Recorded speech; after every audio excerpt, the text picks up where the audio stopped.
What would you think is the most important thing, the key in evaluating a company? I'm not asking about doing mediocre, I'm not asking about being average, but about excellent, remarkable. Just name one thing. The most important thing is to be able to define which ones you can come to an intelligent decision on and which ones are beyond your capacity to evaluate. You don't have to be right about thousands and thousands and thousands of companies. You only have to be right about a couple. I met Bill Gates on July 5th, 1991. We were out in Seattle, and Bill said, "You've got to have a computer." And I said, "Why?" And he said, "You can do your income tax on it." I said, "I don't have any income. Berkshire doesn't pay a dividend." He said, "Well, you can keep track of your portfolio." And I said, "I only have one stock." I said, and he says, "It's going to change everything." And I said, "Well, will it change whether people chew gum?" And he said, "Well, probably not." And I said, "Well, will it change what kind of gum they chew?" And not. And I said, "Well, then I'll stick to chewing gum and you stick to computers." I don't have to understand all kinds of business. There's all kinds of business I don't understand. But there's thousands of opportunities there. I did understand the Bank of America, and I'll be able. I'm able to do that.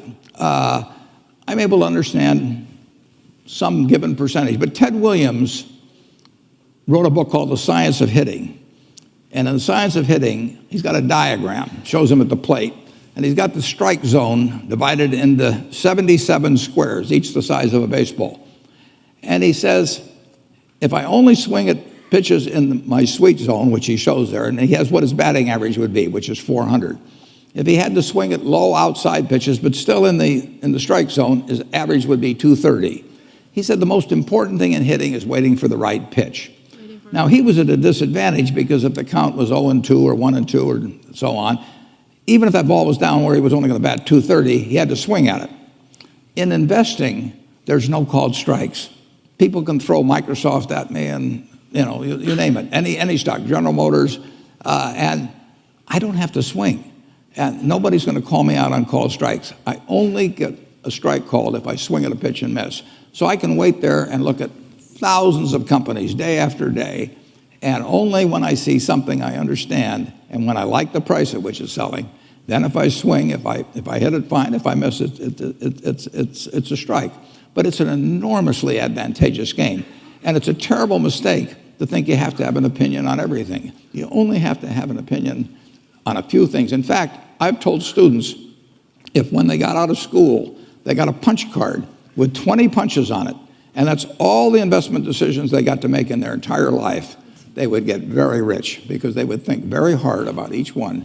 And you don't need 20 right decisions to get very rich.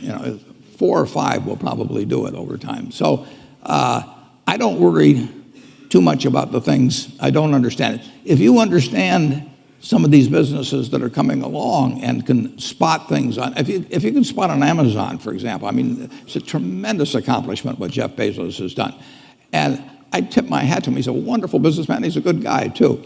But could I have anticipated that he would be the success and 10 others wouldn't be? I'm not good enough to do that. But fortunately, I don't have to. I don't have to form an opinion on Amazon. And I did form an opinion on the Bank of America, and I formed an opinion on Coca-Cola. Coca-Cola's been around since 1886. There's 1.8 billion 8-ounce servings of Coca-Cola products sold every day. Now, if you take 1 penny and get 1 penny extra, that's $18 million a day. And 18 million times 365 is 7 billion, 3 less 730 billion, or $6,570,000,000. So annually, $6,570,000,000 from 1 penny. Do you think Coca-Cola is worth a penny more than Joe's Cola? I think so. So, and I've got about 127 years of history that would indicate it. So those are the kind of decisions I like to make. And you may have an entirely different field of expertise than I would have, and probably much more up to date in terms of the kind of businesses that we're seeing evolve. And you can get very rich if you just understand a few of them and understand their future. But fortunately, I don't have to. If we go into Heinz And I look at people pouring ketchup on, hamburgers and potatoes. I don't think it's going to change. And the nice thing about it, some products travel, some products don't travel. Candy bars don't travel well. I mean, if you look at the Cadbury bars in England, they don't sell well here, and if you look at the Hershey bars here, they don't sell as well someplace else. Soft drinks travel, and ketchup travels. I like products that travel.